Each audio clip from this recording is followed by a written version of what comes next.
본 방송에서 제공하는 투자 정보는 투자 판단에 대한 조언입니다. 방송에서 제공하는 주식의 가치, 가격 상승 및 하락에 대해서는 방송사에서 보장하지 않습니다. 안녕하십니까. 마감인방 60분의 승부 최슬기입니다. 기술주 섭섭하네요. 최근 연일 증시를 떠받치던 기술주들이 오늘은 힘이 좀 빠지면서 증시를 부담하는 존재가 되고 있습니다. 자, 오늘 시장 대체 어디로 가고 있는 건지, 또 다음 주 시장은 어떻게 대비하면 좋을지 오늘도 마감인방 60분의 승부와 함께 하시면서 대비책 찾아보시면 좋을 것 같습니다. 마감인방 60분의 승부 생방송은 지금 유튜브로도 함께 하실 수 있습니다. 유튜브에서 서울경제TV 검색하신 후에 실시간 스트리밍 방송으로 함께 해주세요. 참고로 본 방송에서 제공해드리는 정보는 투자 판단에 대한 조언일 뿐 해당 주식의 가치와 수익률을 보장하진 않습니다. 또 서울경제TV, 서울경제신문은 당사의 브랜드입니다. 서울경제증권TV와는 무관하다라는 점 꼭 기억해 주시길 바랍니다. 네, 마감인방 60분의 승부, 오늘 시장의 주요 이슈 심층적으로 분석해보는 이슈 분석으로 시작해 보도록 하겠습니다. 상반기 연일 약세를 보였던 스마트폰 관련주의 반등 조짐이 감지가 되고 있습니다. 스마트폰 이 양대 기업 애플과 삼성전자의 최근 핵심 이슈, 또 관련주 투자 전략 함께 체크해 보도록 하겠습니다. 오늘 글로원 파트너스 이성웅 이사님 자리에 나와 계십니다. 이사님 안녕하세요. 네, 안녕하세요. 네, 글로벌 스마트폰 시장 상반기에 다소 여러 가지 악재 요인들이 있었습니다. 중국의 봉쇄 이슈들도 있었고, 그러다 보니까 시장 전반적으로는 좀 침체되는 분위기였는데, 하지만 오히려 삼성전자와 애플만은 이 시장 점유율을 나란히 끌어올리면서 오히려 더 양강 구도를 더 공고히 했습니다. 하반기 게다가 지금 양사 모두 신제품 출시를 앞두고 있는 상황인데요. 스마트폰 시장에 대한 기대감이 점점 더 높아지고 있습니다. 자, 저희가 앞으로 다가올 스마트폰 시장에 대해서 이야기하기 전에 좀 상반기 시장부터 좀 이야기를 나눠봐야 될 것 같은데 상반기 스마트폰 시장 좀 어떻게 보셨을까요? 전체적으로 출하량은 좀 줄어들었습니다. 구체적으로 2분기 기준으로 해서는 그 글로벌 스마트폰 출하량이 한 9% 정도 감소를 하는 흐름이 나타났고요.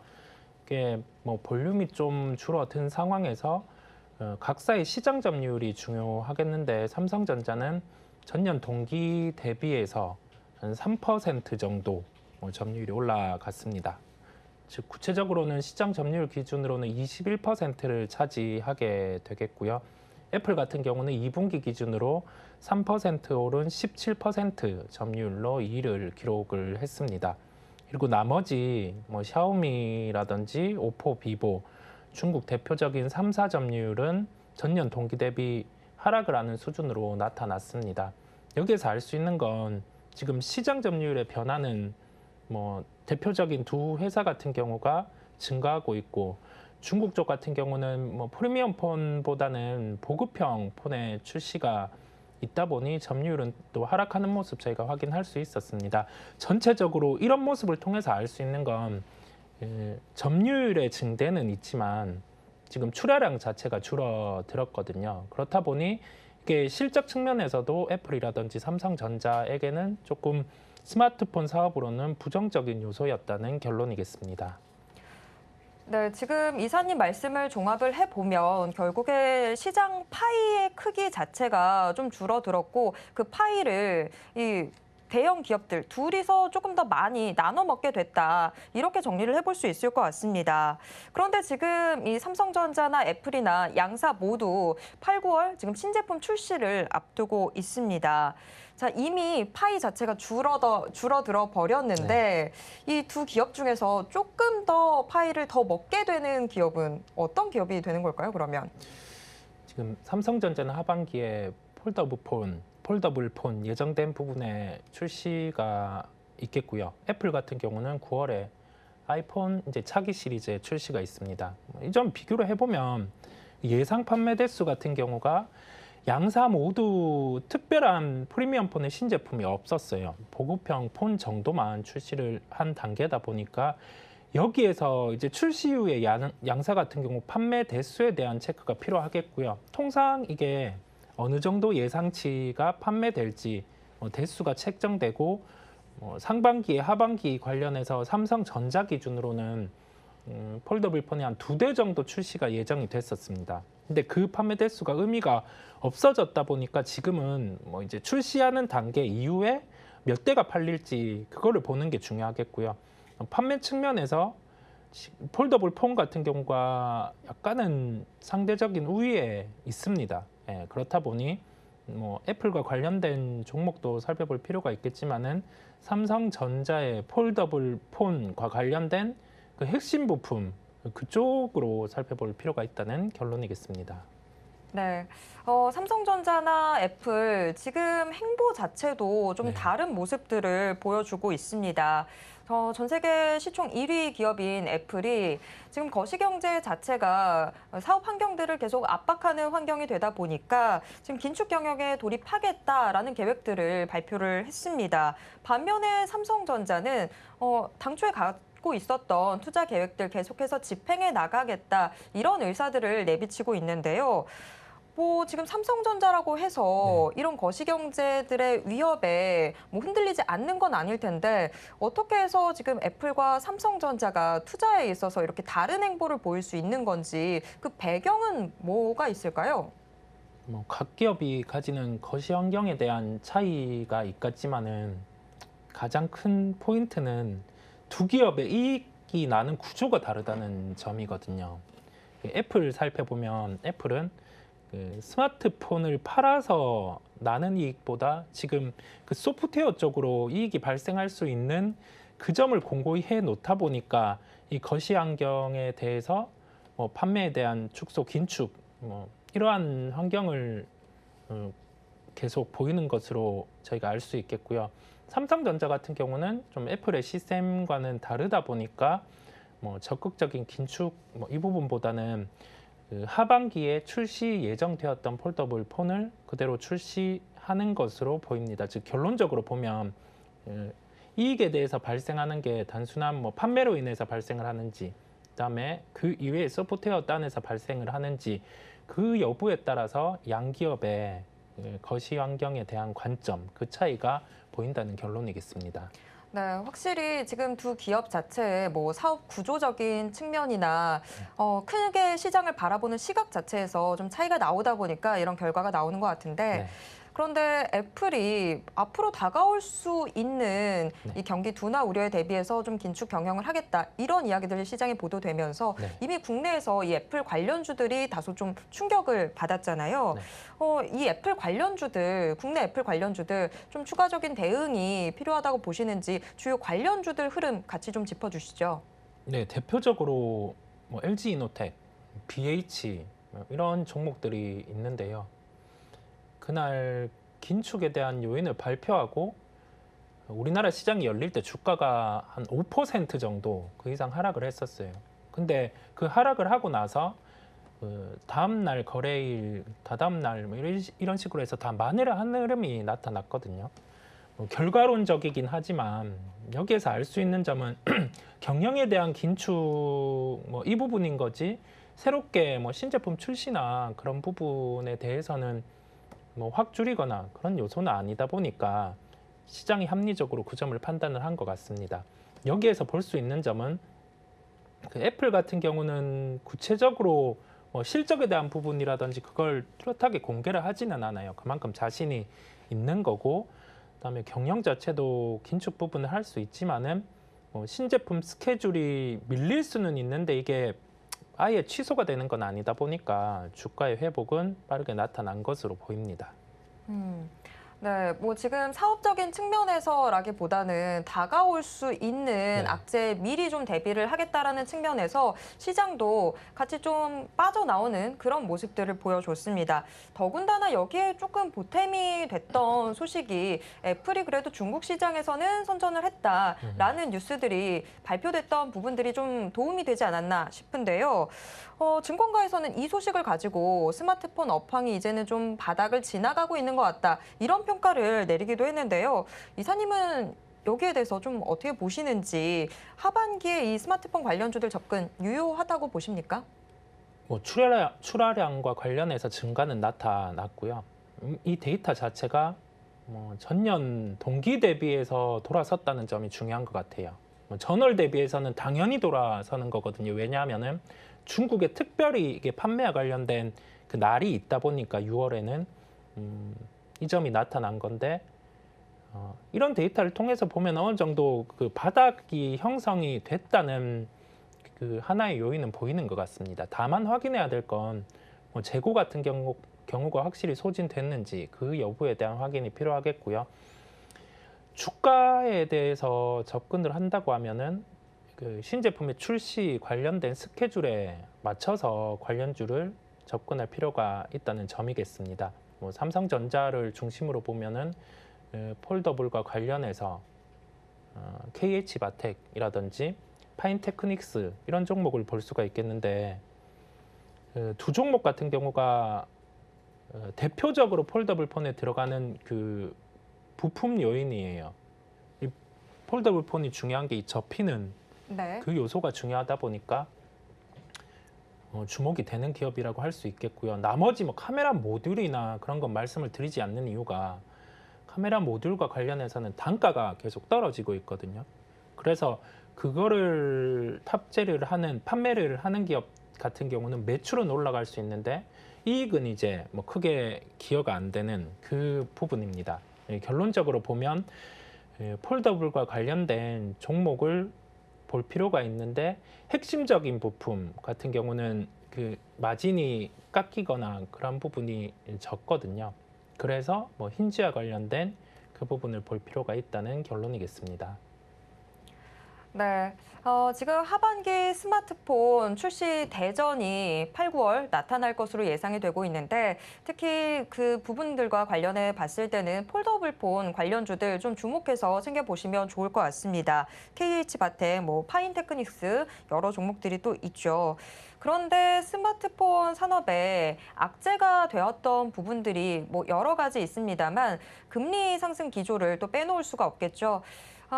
간밤에 또 유럽 중앙은행도 금리를 인상을 했고 지금 다가오고 있는 미국 FOMC 회의에서도 역시나 또 한 번의 금리 인상이 있지 않을까 하는 시각들이 우세하게 나타나고 있습니다.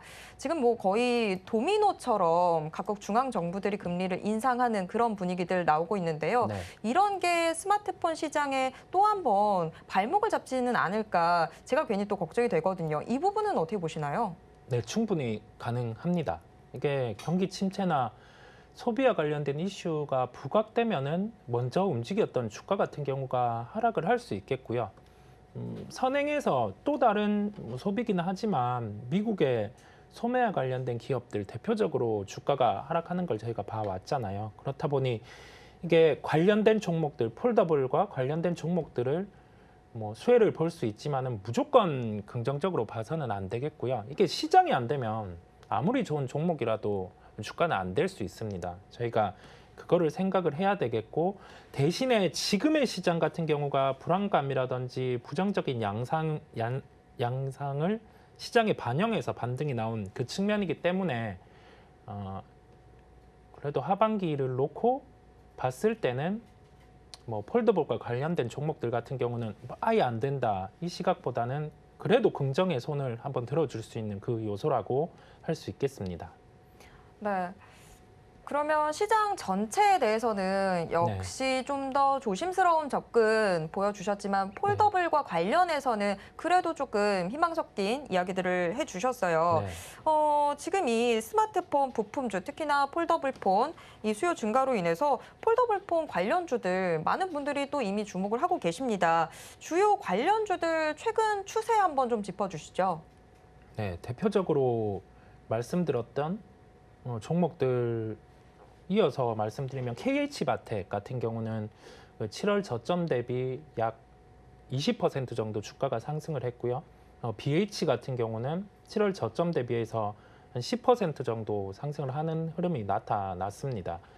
대표적으로 대형 IT와 비추어 봤을 때는 조금 아직 덜 올랐죠. 덜 오른 측면이 있고 상반기에 시장이 변동성이 있을 때 그다음에 최근에 거래소 기준으로는 2,300을 하회했을 때도 그래도 크게 하락은 안 했던 종목이거든요. 왜냐하면은 이제 하반기에 폴더폰의 출시에 대한 기대감도 있다 보니까 이러한 현상이 나타난 것으로 보이고요. 지금권에서 그 확정이 된 구체적인 출시가 확정된다고 하면은 이러한 부품 같은 경우는 2, 3개월 먼저 발주가 들어가게 됩니다. 그래서 2분기 실적의 숫자로도 반영이 되게 되겠고요. 저희가 그 점을 염두에 두고 시장이 조정이 나올 때 매도를 할 종목, 그다음에 매수를 할 종목 그런 군으로 구별할 필요가 있는데 삼성 폴더블 폰과 관련된 힌지와 관련된 종목 같은 경우는 매도보다는 매수 대응이 낫다는 결론이겠습니다. 네, 매도보다는 매수 대응이 낫겠다라고 이야기해 주셨습니다. KH 바텍 이야기도 좀 들어봤는데 BH는 또 어떤지 BH도 좀 궁금하거든요. 네. 네. BH 같은 경우도 저점 대비 한 10% 정도 상승을 했고 그 애플의 폰과 관련된 기판 이러한 사업을 영위하는 기업인데 LG이노텍도 그렇고 BH도 그렇고 주가가 비슷한 흐름이에요. 보면은 빠졌다가 특정 빠지지 않는 곳에서는 반등이 나오는 그 측면이거든요. 그렇다 보니 애플 스마트폰과 관련해서는 탑픽으로는 BH를 생각하고 있습니다. 네. 네. 자, BH에 조금 더 저희의 무게감이 좀 실리는 그런 분위기인데요. 앞서 저희가 좀 이야기를 나눠봤던 대로 지금 애플과 삼성전자의 신작 출시가 임박해 있습니다. 삼성전자가 먼저 8월에 신작을 내놓고 애플이 9월에 신작을 내놓게 되는데 지금 양사의 부품을 납품하게 되는 이 국내 주요 기업 중에서 과연 어떤 기업에 조금 더 주목을 해야 되는지 이게 가장 궁금해지죠. 지금 저희가 종목 이야기들 많이 해봤습니다만 네. 어떤 종목에 가장 이사님이 주목하고 계신지 궁금한데요. 일단 삼성 폴더블 폰과 관련해서는 KH 바텍이겠고요. 이유는 가장 핵심적인 부품을 만들고 단가 자체가 이익의 기여가 높다는 점, 그 점이 포인트겠고요. 애플과 관련해서는 BH, LG이노텍 이러한 기업들을 대표적으로 보고 있습니다. 다만 주가에 대해서 접근할 때는 종목을 기억을 해놓고 이제 출시의 스케줄에 맞춰서 그리고 다음으로는 판매량이 어떻게 나타나는지 그 여부까지 체크하고 접근이 필요하다는 결론이겠습니다. 네, 아무래도 지금 시장 전반적인 분위기, 이 스마트폰 시장 자체가 아직 모든 악재를 털어낸 상황이 아니기 때문에 조금 조심스러운 접근이 필요해 보이긴 합니다. 다만 신제품 출시와 관련해서 이런 이슈들 나올 때 조금 더 주가 움직임 좀 챙겨보시면 좋을 것 같습니다. 자, 스마트폰 이제 새로운 신작들 대란이 예상되고 있어서 저희가 한번 같이 이야기 나눠봤습니다. 지금까지 글로원 파트너스 이성웅 이사와 함께했습니다. 이사님 고맙습니다. 네, 감사합니다.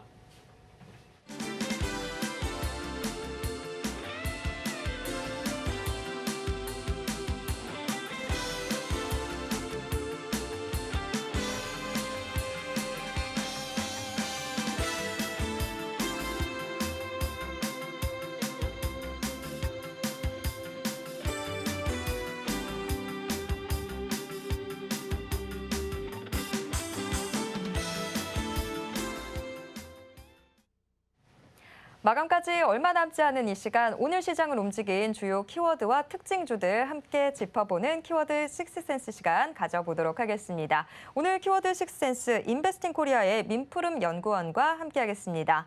연구원님 안녕하세요. 안녕하세요. 반갑습니다. 네, 오늘 시장 그래도 장 초반에는 좀 오름세들 포착이 됐었는데 양시장 모두 시간이 지날수록 좀 무거운 분위기들 감지되고 있습니다. 오늘 시장 좀 어떻게 보셨을까요? 오늘 시장은 원래 사실은 상승을 해야 되는 그림이 맞습니다.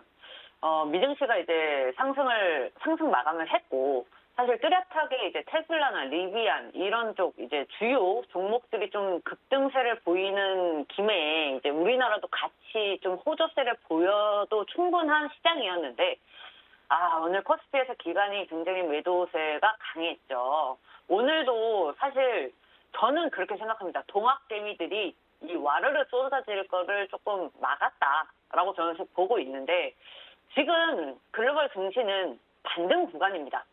그 반등이 이제 하락장이 끝나고 지금 이제 다시 반등장이 시작했다, 상승장이 시작했다가 아니라 지금은 뚜렷한 기술적 반등 구간입니다. 어느 하나 악재가 해결이 된 거 없이 지금 굉장히 좀 뭐랄까요, 매수세가 뚜렷하게 몰리는 거 없는데 지금 전체적으로 시장이 조금 상승하는 모습을 보이고 있거든요. 그러면 사실 이럴 때 요 상승할 때를 좀 잘 이용을 해서 주식이나 어떤 이제 물려있는 종목들 좀 많이 안정기가 시키고 좀 어느 정도 손실폭을 줄여서 손절을 할 수 있는 요런 좀 기회가 돼야 되는데 우리 증시가 좀 약합니다. 네, 코스닥에서는 외인과 기관이 동반 순매도세 보여주고 있고, 이제 코스피에서는 아무래도 기관의 이제 매도세가 좀 강한데, 여기서 외인의 매수세만 조금만 사실 들어왔었더라도, 이제 코스피는 2,400선을 잘 지켜줄 수 있었는데, 좀 많이 아쉽네요. 장 초반만 하더라도 분위기가 나쁘진 않았습니다. 이제 이 반등 구간이 저는 사실 이 FOMC까지는 계속 이어질 거라고 보고 있거든요. FOMC의 금리 인상 폭이 결국 이제 뭐 100bp냐 75bp냐 요즘에는 이런 얘기가 많지만 75bp에 아무래도 무게가 조금 더 실려 있죠. 요때 금리 인상을 할 때 조금 더 폭발적으로 상승을 좀 해주지 않을까라는 기대감도 있는 게 사실입니다. 요즘에는 이 금리 인상이 사실은 증권시장에는 악재로 작용하기 마련인데 지금의 금리 인상은 인플레이션을 잡을 수 있을 거란 완화 기대감이 형성이 되고 있는 거거든요.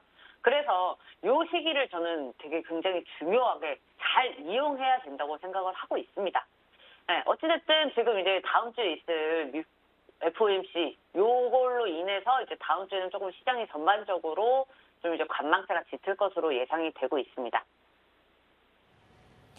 네, 오늘 시장 장 초반 분위기에 비한다면 지금 좀 다소 아쉬운 움직임 포착이 되고 있는 상황입니다. 자, 오늘 시장 일단 한마디를 먼저 들어봤는데 오늘 시장에 그럼 키포인트가 있다면 어떤 게 있을까요? 네, 오늘 시장 아까 제가 살짝 말씀드렸다시피 전일 미증시에서 이제 테슬라랑 리비안 쪽으로 좀 이렇게 급등세가 나왔어요. 이제 리비안 관련주들이 아마존의 이제 전기 벤이 이제 투입이 된다라는 소식에 관련주들이 조금 상승세를 보였는데 사실 리비안은 어떻게 보면은 그 이제 수소, 전기차 이쪽이죠. 테슬라도 마찬가지입니다. 테슬라는 전기차의 완전 대표적인 대장의 어떤 이 기업 중에 하나죠. 테슬라 같은 경우는 실적 호조로 인해서 이제 급등세가 나왔는데, 요 전일에 이제 미증시에서 좀 강세를 보였던 섹터들은 그대로 우리나라에서 똑같이 좀 반영이 되는 확률이 굉장히 높습니다. 그래서 오늘 이제 장 초반부터 해서 리비안 관련주랑 이제 테슬라, 2차 전지, 전기차 관련주들이 좀 강세를 보였는데요. 대부분 저는 지금 우리나라에 있는 종목들의 대부분이 저평가되어 있고 굉장히 저가 매수에 아주 유혹에 휩싸여 있다라고 보고 있습니다. 하지만 지금 사실 매수 시점을 잡기가 굉장히 어려워요. 하지만 제가 아까 시황 오늘장 한마디에서 이제 말씀드렸다시피 지금 이렇게 기술적 반등을 하는 구간에 짧게 매수 기회, 그 다음에 이 반등 구간이 끝나기 전에 매도하는 짧게 이제 단기 트레이딩으로 할 수 있다면 2차 전지, 이 전기차 쪽 굉장히 전 괜찮다고 보고 있는데 어찌됐든 오늘은 이제 리비안하고 2차 전지, 전기차 섹터들이 굉장히 강세를 보였습니다. 거기다가 이제 원격 진료 테마가 좀 이제 강한 강세를 보였는데 결국엔 코로나 재확산세죠. 그런데 저는 조금 다르게 봤어요. 오늘 원격 진료가 이제 장 초반에 이제 개장 전에 저는 오늘 강세를 보일 거라고 예상을 했던 이유가 아마존이 사실 옛날부터 그 이제 아마존 그 파마시를 시작을 했죠. 아마존이 헬스케어 쪽으로 시장을 조금 확대를 시킴에 따라서 아마존이 이번에 5조를 들여서 그 이제 1차 의료 서비스 제공업체인 원 메디컬을 인수를 했습니다. 결국에는 그냥 단순한 아마존 파마시, 뭐 제약 이것뿐만이 아니라 원격 진료까지 이제 좀 확대를 하려는 어떤 확장을 하려는 이러한 움직임이 이제 포착이 되면서 원격 진료 테마도 오늘 굉장히 강세를 보이겠구나가 되었는데 여기에 어떻게 보면은 악재긴 하지만 원격 진료 테마에서는 호재인 코로나 재확산 이게 지금 같이 조금 더블링 효과로 좋은 효과로 좀 주가의 상승을 일으키지 않나라고 보고 있습니다. 그래서 이 원격 진료 테마는 코로나 확산세라 더불어서 백신, 진단키트, 원격 진료까지 같이 조금 강세를 좀 당분간은 보일 것으로 예상이 되고요. 또 이제 마지막으로 이제 코로나 관련주들이 계속해서 그 8월 8월 말 9월 초까지는 계속해서 강세를 보일 것으로 예상이 됩니다. 다만 이것도 굉장히 주의하셔야 될 점이 코로나 재확산세가 유지가 된다고는 하나 코로나 관련주들이 모두가 다 가는 게 아니거든요. 결국에는 종목들이 너무 많고 이미 코로나 관련주들은 세분화가 충분히 되어 있기 때문에 섹터별 순환매가 돌 수밖에 없습니다. 어떤 날은 진단키트, 어떤 날은 백신, 어떤 날은 원격진료 이런 식으로 흘러갈 가능성이 높기 때문에 투자하실 때 조금 유의하시기 바랍니다. 네, 오늘장 키포인트 같이 들어봤습니다. 그럼 오늘 시장을 움직인 주요 키워드들에는 어떤 것들이 있었는지 화면으로 확인해 보겠습니다. 키워드 식센스 6개의 키워드 공개됐습니다. 오늘장 이슈는 코로나와 전기차가 양분하는 듯한 모양새인데요. 코로나19의 글로벌 재확산세가 심화됨에 따라 코로나19 관련주들 다시 한번 시장의 주목받고 있습니다. 한편 전기차 관련주들, 2차 전지 관련주들 오늘 좀 시장에 주목받는 모양새인데요. 리비안이 이 아마존 전기밴 투입 소식에 국내 리비안 관련주들 강세 보여주고 있습니다. 또 테슬라의 호실적 소식 여전히 오늘 시장에 영향을 미치고 있는 분위기입니다. 코로나19 재확산세의 원격 진료 관련 테마들도 오름세 보여주고 있고요. 그리고 유럽의 기록적인 폭염 소식에 폭염 관련주 역시 시장에 주목받고 있습니다. 한편 우크라이나와 러시아가 흑해양에 묶여 있었던 밀과 옥수수 등 이 곡물 수출 재개에 합의한 것으로 알려지면서 지금 우크라이나 재건 관련주들 오름세 보여주고 있습니다. 그럼 오늘 시장 특징주 확인해 보도록 하겠습니다. 일동제약, 대원화성, LNF를 비롯해서 6개의 특징주 공개됐습니다. 이 중에서 저희가 오늘 조금 더 깊게 들어가 볼 종목, LNF, 차바이오텍, 파세코입니다. 네, 오늘 시장의 인기 키워드와 특징주 모두 공개됐습니다. 최근 테슬라가 글로벌 경기 침체의 우려 속에서도 호실적을 발표했는데요. 그에 따라서 주목받고 있는 전기차 이슈, 또 좀처럼 재확산세가 잡힐 줄 모르는 이 코로나19 이슈에 따른 원격 진료, 마지막으로는 세계적으로 심각한 수준의 폭염이 이어지고 있는 이 여름 테마 관련주들 함께 이슈로 선정이 됐습니다. 각각 특징주는 LNF, 차바이오텍, 파세코 선정이 됐는데요. 우선 LNF부터 이야기 나눠보도록 하겠습니다. LNF는 고일까요, 스톱일까요? 네, LNF는 고입니다. 이제 LNF가 최근에 좀 조정을 많이 받았습니다. 생각보다 저는 이제 조정이 짧게 끝날 줄 알았는데 이제 121평을 조금 이탈하면서 좀 빠지는 모습을 보였는데요. 이거는 어떻게 보면은 전기차에 대한 악재라기보다는 사실 테슬라의 영향이 좀 큽니다. 우리나라는 아직 전기차 시장이 미국 시장처럼 확대되는 움직임이 여실히 보여지는 단계는 아닙니다만 그렇기 때문에 더더욱이나 테슬라나 미증시에 이제 영향을 많이 받을 수밖에 없습니다. 그리고 지금 사실 우리나라는 아직 전기차와 2차 전지가 좀 분리되는 모습을 보이지 않아요. 전기차 시장의 어떤 이 영향을 2차 전지랑도 같이 지금 이렇게 받아서 가고 있는데 LNF 같은 경우는 이제 2차 전지 중에서도 양극화 물질 업체죠. 그래서 이 코스닥 3위이기도 하고 LNF라는 기업 자체는 굉장히 좋습니다. 기업의 펀더멘털도 좋고 이슈도 충분하고 재무도 굉장히 나쁘지 않은데 지금 전체적인 이 테슬라의 이제 테슬라뿐만 아니라 이제 미국 기업들의 이제 인원 긴축 플러스 경기 침체 우려 이런 게 좀 복합적으로 작용을 해서 좀 조정을 좀 크게 받았었어요. 그래서 저는 지금 이게 굉장히 저가 매수의 기회라고 보고 있습니다.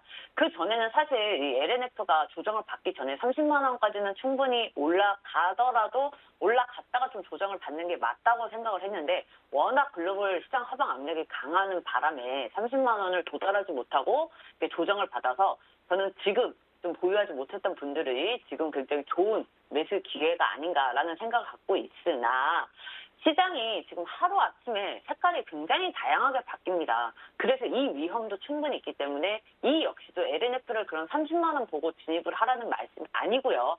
최대한 짧게 이제 대응을 해야 된다는 말씀을 드리는 겁니다. 제가 아까 오늘장 한마디부터 이제 체크포인트 얘기를 하면서도 계속 누누이 얘기하지만 지금 이 반등 구간을 굉장히 잘 이용을 해야 한다라고 생각을 하고 있습니다. 지금은 오늘은 테슬라의 실적 호조지만 아직은 우리가 역실적 장세가 시작되지 않았기 때문에 이 실적 장세의 어떤 이 좋은 흐름을 지금 이용할 수 있는 이 수혜를 받을 수 있는 구간입니다.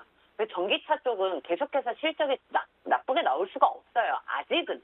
그런데 경기 침체 우려가 심해지고 내구 소비재의 어떤 이 수요가 둔화가 실제로 일어나고 실적이 그게 반영이 되려면 내년 정도 돼야 되거든요. 그래서 적어도 짧게는 지금 2, 3주 얘기하는 거고요. 길게는 하반기까지는 전기차 섹터 및 2차 전지 섹터가 강세를 보일 수밖에 없습니다. 그 중에서도 이제 가장 좀 제가 기업의 펀더멘탈을 지금 좋은 기업을 찾아가야 된다는 게 바로 그 중에 하나가 LNF라는 겁니다. 결국에는 우리가 지금 성장주를 찾을 수는 없는 분위기죠. 가치주를 찾았어야 되는데 그 가치주 중에서도 2차 전지에서 저는 LNF가 지금 뭐 이러저러한 이유로 방금 말씀드렸던 이유로 지금 딱 좋은 매수 기회라고 생각해서 고라는 의견을 드리고 있습니다. 네, LNF 고 의견 받았습니다. 하지만 그렇다고 해서 지금 가격대에서 우리 시청자분들 진입해 보라 말씀드리는 건 아니고요. 좀 지금의 이 실적 장세의 흐름을 조금 타면서 짧게 대응을 해보시면 좋을 것 같습니다. 그리고 지금 속보가 나왔죠. 오늘 금융주들 연이어서 계속해서 실적 발표를 하고 있는 상황인데 뭐 하나금융지주도 지금 컨센서스를 추정치를 하회했고 기업은행 역시 좀 다소 예상보다는 조금은 부진한 결과들 내주고 있는 상황입니다. 은행주들이 오늘 좀 다소 부진한 흐름 잡히고 있는 상황입니다. 계속해서 특징주 또 이슈 체크를 해보도록 하겠습니다. 코로나19 재확산에 따른 원격 진료 키워드 선정이 됐는데요. 켄타우로스의 추가 확진자가 또 나왔습니다. 이제 누적 확진자 국내 총 3명인데요.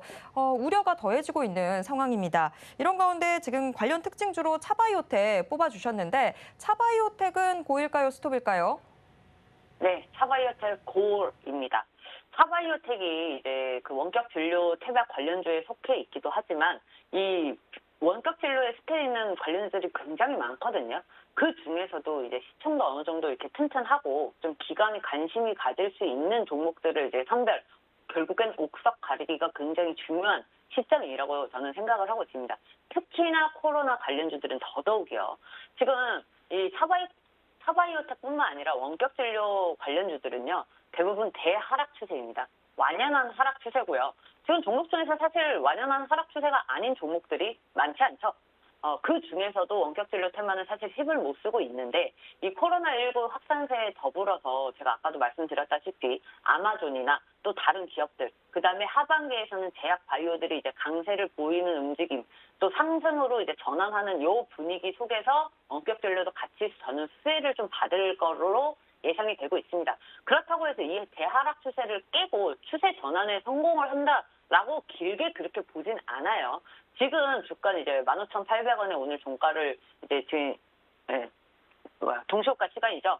지금 종가를 15,800원으로 이제 잡았는데 지금 21평과 61평이 골든크로스를 앞두고 있습니다. 21평이 우상향으로 고개를 튼 상향이기 때문에 지금 여기서 시세 분출이 충분히 나올 수 있는 시점이다. 왜? 코로나는 계속해서 확산이 되고 있고 이제 날마다 확진자 수가 계속 늘어나는 이 사건 하나가 굉장히 수혜를 받을 수 있다라고 이제 보고 있습니다.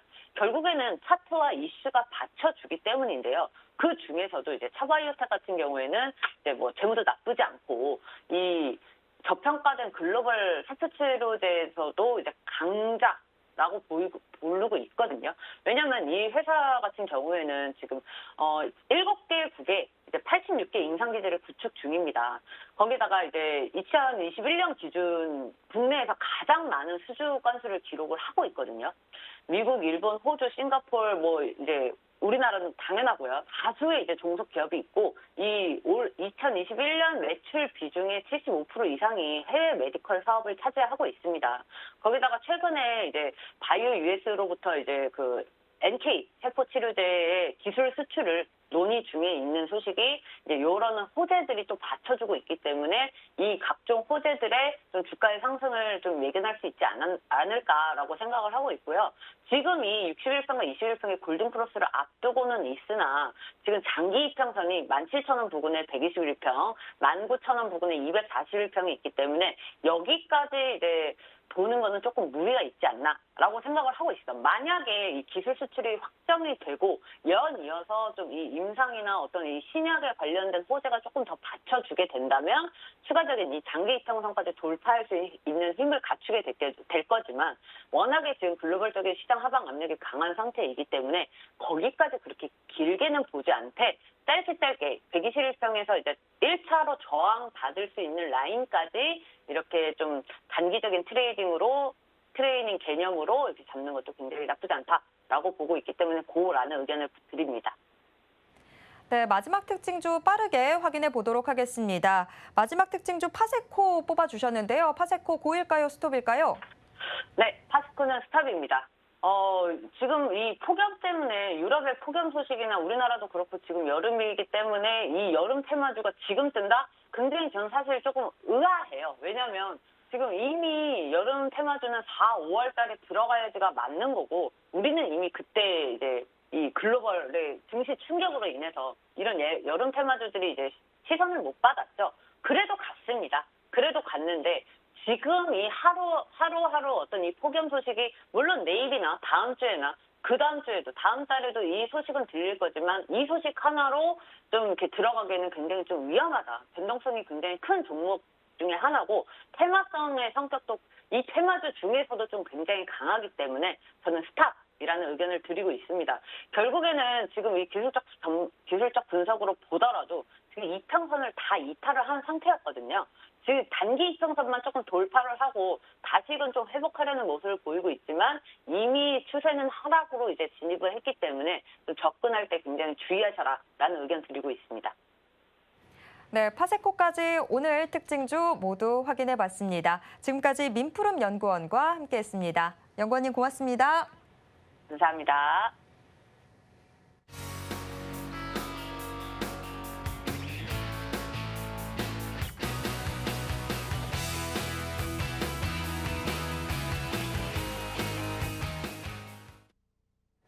네, 오늘 시장 장 마감이 임박했습니다. 현재 동시효과 상황 어떻게 전개되고 있는지 화면으로 확인해 보겠습니다. 오늘 코스피 지수 하루 만에 2,400선 반납하면서 장 마칠 것으로 예상됩니다. 0.82% 하락한 2,394선 장 마감 예상되고 있습니다. 네, 코스피 수급 확인해 보도록 하겠습니다. 오늘 코스피 개인 순매수와 기관 팔자세의 맞대결이 펼쳐지고 있습니다. 이 가운데 외국인이 매수와 매도를 오가면서 매매 방향성 탐색하고 있는데요. 외국인 지금 현재는 72억 원 담고 있습니다. 이어서 코스피 시가총액 상위 종목 1위에서 5위권 종목들 확인해 보도록 하겠습니다. 어제 소폭 하락했었던 삼성바이오로직스가 어제 부진을 털어내고 있는 반면에 나머지 종목들은 모두 약세인데요. 미국 기술주 스냅의 어닝 쇼크 영향으로 최근 상승세를 보이던 기술주 투자 심리에 찬물이 끼얹어진 모양새입니다. 삼성전자 하루 만에 하락 전환했고 북미 3대 완성차 업체인 포드의 배터리 공급을 늘린다고 밝힌 LG 에너지 솔루션도 현재 2%대 내림세 보이고 있습니다. 이어서 코스피 시가총액 상위 종목 6위에서 10위권 종목들 확인해 보도록 하겠습니다. 하락세가 다소 우세한 가운데 깜짝 실적 효과로 증권가에서 목표가 줄 상향 중인 현대차 오늘 1%대 상승하는 모습 보여주고 있습니다. 반면 한미 배터리 동맹 기대감과 바이오 원료를 적용한 소재 수출 등으로 최근 4거래일 연속해서 상승했던 LG화 현재 1%대 하락세입니다. 이어서 코스닥 시장 확인해 보도록 하겠습니다. 개장 직후에 800선 터치하는 모습 보여주기도 했지만 코스닥 결국에 또 하락 마감할 것으로 예상되는데요. 0.58% 내린 790선에서 장 마칠 것으로 예상되고 있습니다. 이어서 코스닥 수급 확인해 보도록 하겠습니다. 코스닥 오늘 개인은 코스닥 시장에서도 강한 매수세를 보여주고 있습니다. 현재 939억 원 담고 있습니다. 하지만 외국인 매도세가 시간이 지날수록 짙어지고 있는 상황입니다. 코스닥 시가총액 상위 종목들 흐름 확인해 보도록 하겠습니다. 1위에서 5위권 종목들 먼저 볼 텐데요. 하락세가 훨씬 더 우세한 모습입니다. 하지만 2차 전지 관련주는 강한 움직임 보여주고 있습니다.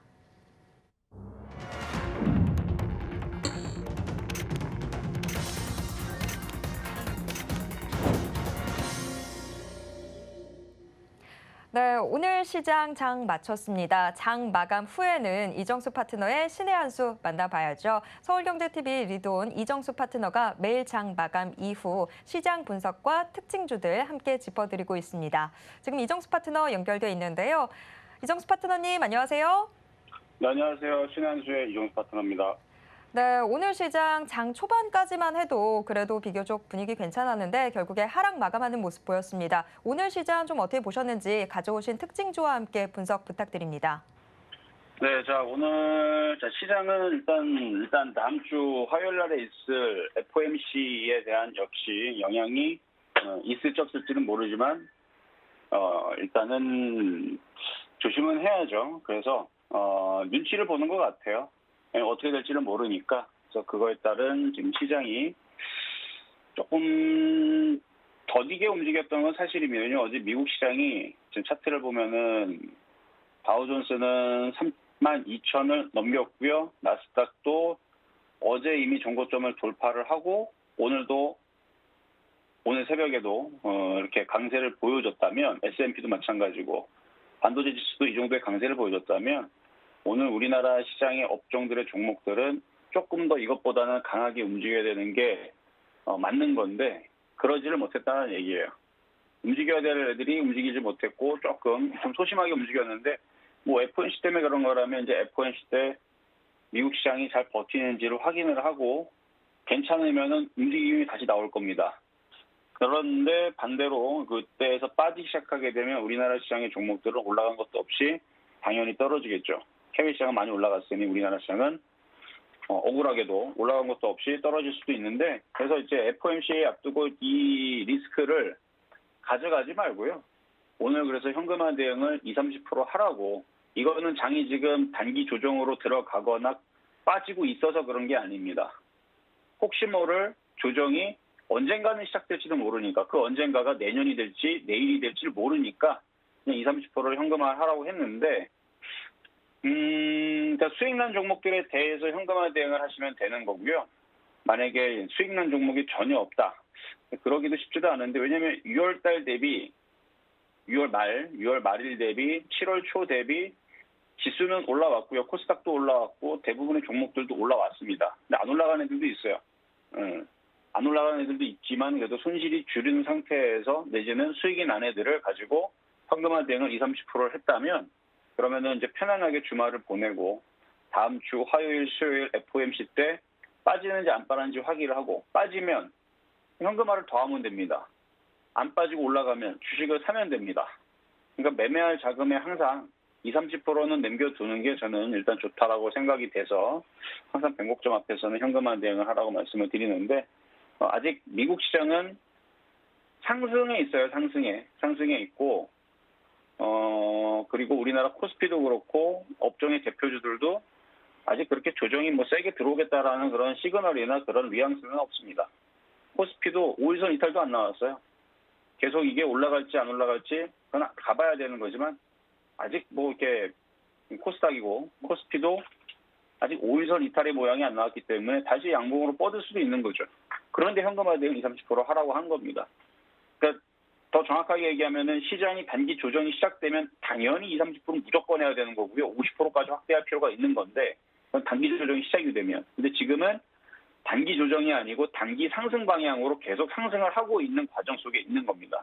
그러니까 우상향의 힘을 받으면서 계속 올라가고 있는 가운데 FOMC 때문에서 그냥 현금화를 20-30% 하자고 하는 거니까 현금화가 어느 정도 일부 돼 있다면 FOMC 때 좀 지켜보면 되겠죠. 그래서 우상방향으로 힘이 계속 실리면서 계속 올라가면 그러면은 종목들이 조정받았던 게 또 올라가고 뭐 이런 식으로 순환매도 나오고 그런 일을 벌어질 겁니다. 반대로 FOMC 때에서 드디어 단기 조정으로 들어갔습니다. 그러면 저는 파란색 넥타이를 메고 오면서 이제 시장 빠질 거니까 현금화 대응을 최소 뭐 30%, 많게는 50% 이런 얘기를 하겠죠. 그러니까 그건 대응에 앞서서 일단 현금화 대응을 할 거라고 생각하시면 되겠고요. 어쨌든 다음 주 화요일 날 FOMC가 잘 지나가면 그 다음은 이제 CPI 지수가 8월 10날 있습니다.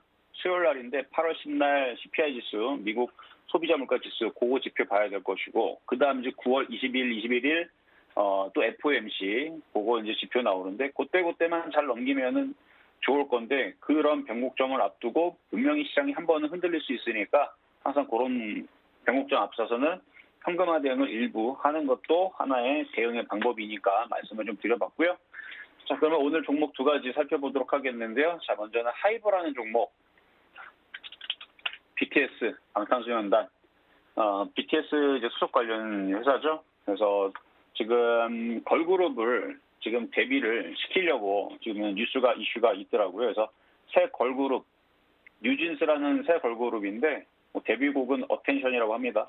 일단 뮤직비디오를 공개를 하고 다음 달 1일 그리고 정식 앨범은 8일 이렇게 해서 뭐 조만간에 발매가 될 거라고 하는데 그래서 그런 이슈 때문에 오늘 양봉에다 거래가 실리는 일단 이쁜 모양이 나왔어요. 그래서 이런 모양이 나오면 일단 주가는 상승 탄력을 받기 마련입니다.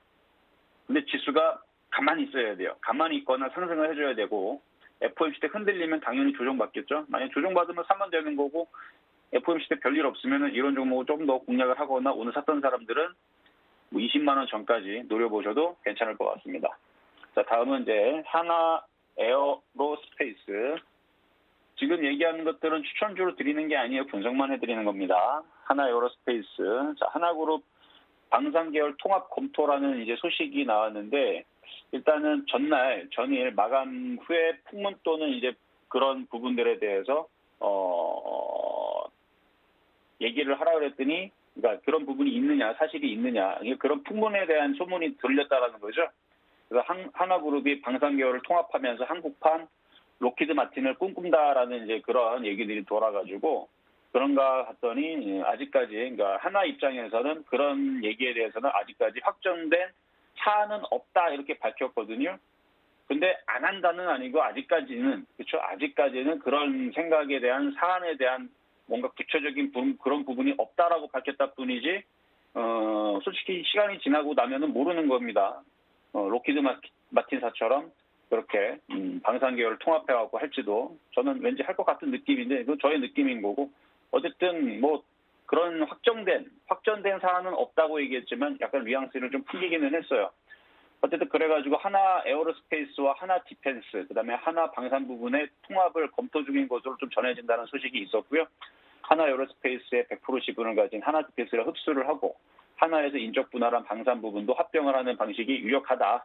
이런 얘기들이 이제 돌고 있는데 이렇게 되면 이제 방산 계열사는 통합법인가 이제 하나 시스템 두 개로 재편된다. 뭐 이런 식의 이제 얘기가 이제 돌고 있거든요.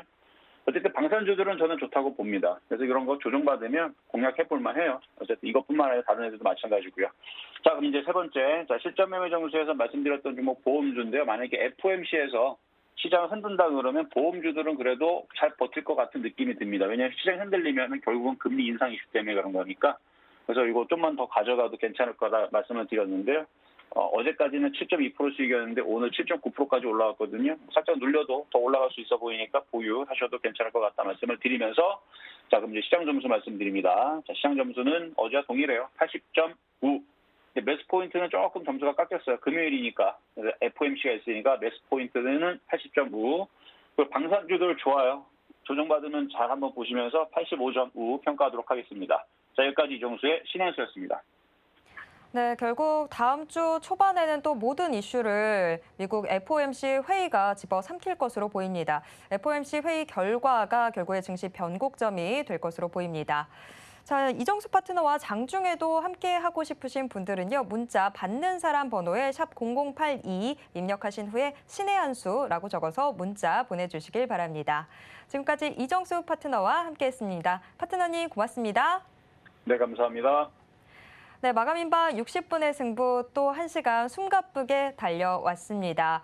오늘 시장 장 초반 분위기에 비해서 장 후반에 좀 힘이 빠지는 듯한 모습이었는데요. 다음 주에도 또 중요한 빅 이슈들 시장에 자리를 잡고 있습니다. 어떻게 대비하면 좋을지 계속해서 서울경제TV와 함께 투자 전략 가다듬어 보시길 바랍니다.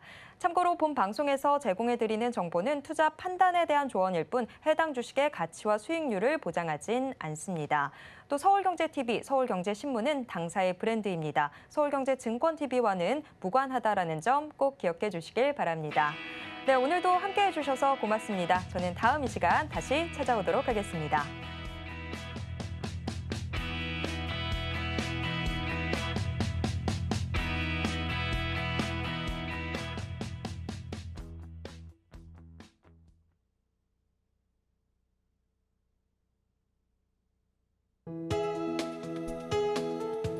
본 방송에서 제공하는 투자 정보는 투자 판단에 대한 조언입니다. 방송에서 제공하는 주식의 가치, 가격 상승 및 하락에 대해서는 방송사에서 보장하지 않습니다.